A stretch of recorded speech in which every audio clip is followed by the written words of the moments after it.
Magandang araw mga ka-Express Info. Mamaya na ang unang laro ng Gilas sa Doha International Cup na kung saan may malaking pasabog si Coach Tim Cohn versus Qatar na siguradong gugulat sa mundo na daig pa kay Kai Sotto.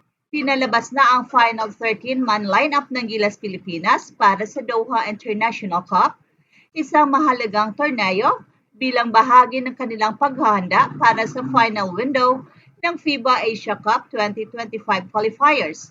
Walang masyadong sorpresa sa listahan ng mga manlalaro maliban sa pagkawala ni Ange Kwame na unang napabalitang sasama sa Doha pero hindi na napasama sa final roster. Dagdag pa rito ay isang malaking hamon din para sa kupunan ang pagkawala ni Kai Sotto dahil sa kanyang injury. At dahil dito, kailangang mag-adjust ng Gilas at humanap ng ibang paraan upang mapunan ang kanilang frontline. Ito na ang tamang pagkakataon para ipakita ni na Carl Tamayo at Kevin Kimbao ang kanilang husay lalo na laban kontra Qatar. At dahil sa pagkawala ni na Kai Sotto at Ange Kwame, inaasahan na ilalabas ni Coach Tim Cohn ang bagsik ng dalawang super skilled big men ng Gilas, sina Carl Tamayo at Kevin Kimbao. Pareho silang versatile na manlalaro na kayang maglaro sa loob at labas, isang bagay na magiging malaking advantage para sa kupunan. Alam ni Coach Tim Cohn kung gaano kaganda ang ipinakita ni Tamayo at Kimbao sa Korean Basketball League. Pareho silang nagpakitang gila sa kani-kanilang team at napatunayan nilang kaya nilang makipagsabayan sa mataas na level ng competition. At ito ang dahilan kung bakit sila ang ibabandera ng Gilas sa laban kontra Qatar.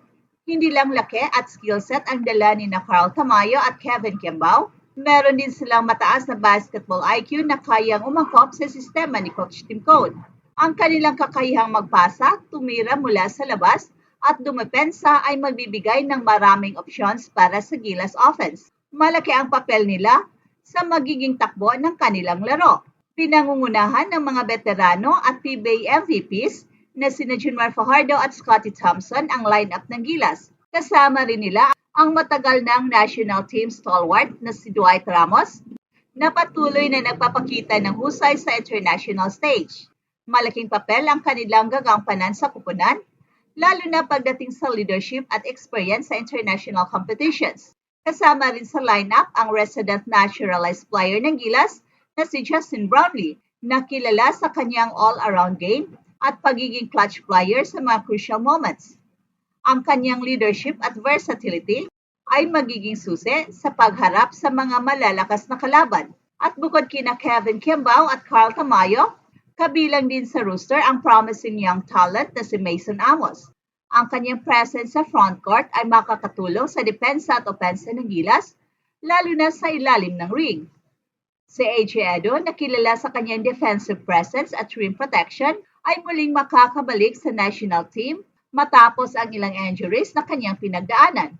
Kasama rin sa lineup sina Chris Newsome, Calvin Oftana, Seiji Perez, Jamie Malonzo at Troy Rosario. Ang kanilang athleticism, shooting at versatility ay magbibigay ng dagdag na firepower para sa Gilas sa iba't ibang aspeto ng laro.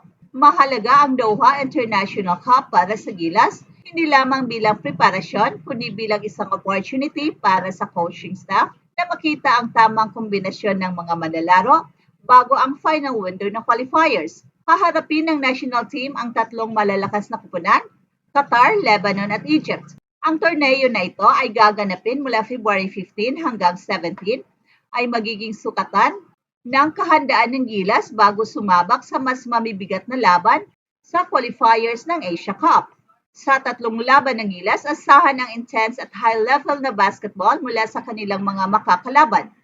Ang Lebanon ay kilala bilang isa sa mga powerhouse teams sa Asia, ay siguradong magpapakita ng matinding depensa at three-point shooting. Ang Egypt naman ay isa sa mga nangungunang African teams na may physicality at inside presence na kailangang harapin ng Gilas. Samantala ang Qatar bilang host team ay may home court advantage at siguradong gagamitin ito upang dominahin ang laro. Para sa Gilas Pilipinas, mahalagang magpakita ng solid team play, efficient ball movement, at matibay na depensa upang makakuha ng magagandang resulta sa torneo. Ang kanilang performance sa Doha International Cup ay magiging indikasyon kung gaano sila kahanda sa nalalapit na qualifiers.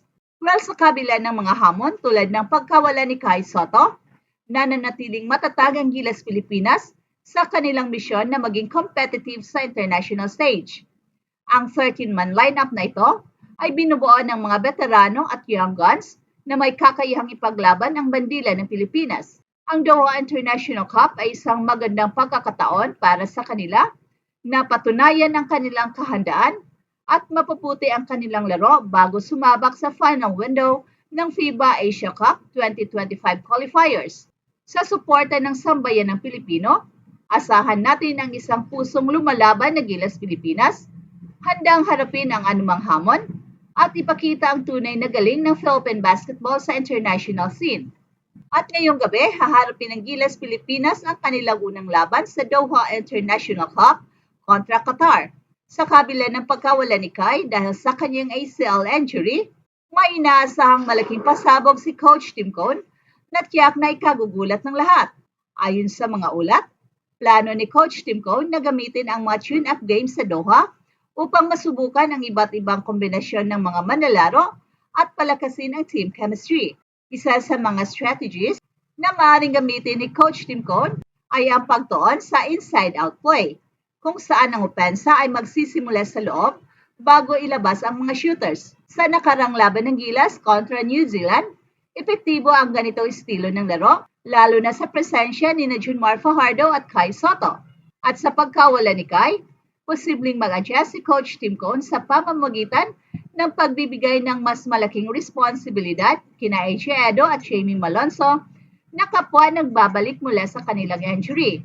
Bukod pa dito, inaasang magpapakita ng kakaibang diskarte si Coach Tim Cone upang punan ang kakulangan sa frontcourt.